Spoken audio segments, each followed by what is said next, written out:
Welcome to UNF Morning. I'm Sarah Van Zant.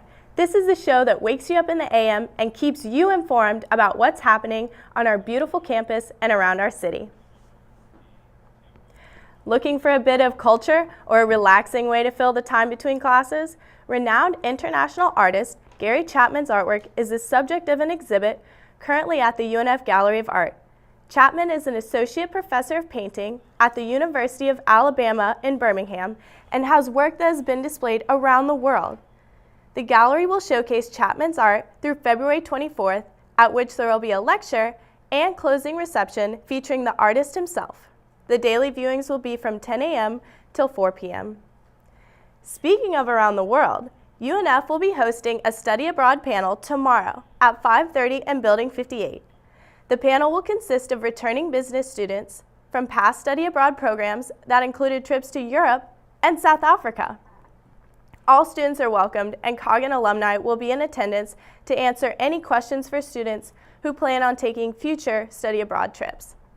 The alumni will also discuss how their respective programs have helped them in the business world. With the recently inconsistent weather we've been having, we feel that it is our duty to inform you about what exactly nature has in store for us this week.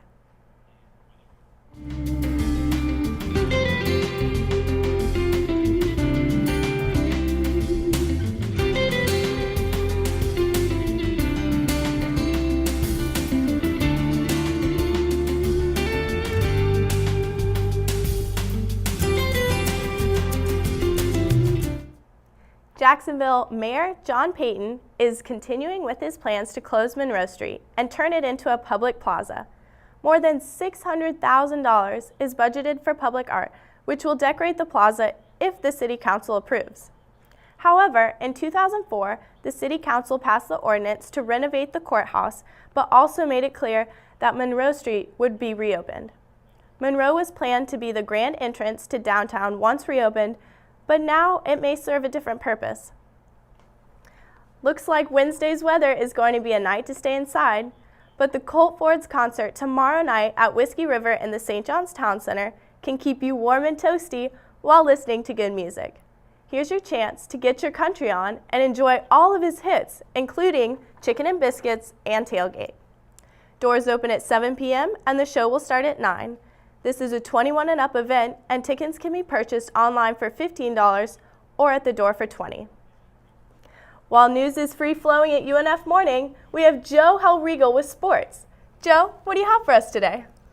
With the Packers winning the Super Bowl over the Steelers and the end of the football season, basketball is the biggest sport in public eye right now, and Jacksonville has at least two teams to follow.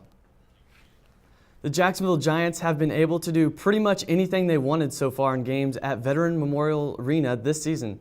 The Giants are 16-0 so far in their inaugural season and have been beating their opponents by an average of well over 20 points. However, the team is about to lose its biggest weapon for a few games, their home crowd. The Giants will play 6 away games in the next 3 weeks, including a 3-game trip to the West Coast, February 21st through the 23rd. The last time the team played on the road, they recorded an 11-point win against the Heartland Prow, their lowest margin of victory of the season. You want proof that the home court advantage helps? Well, after beating the Prow on the road, the Giants steamrolled them in Jacksonville 180-114.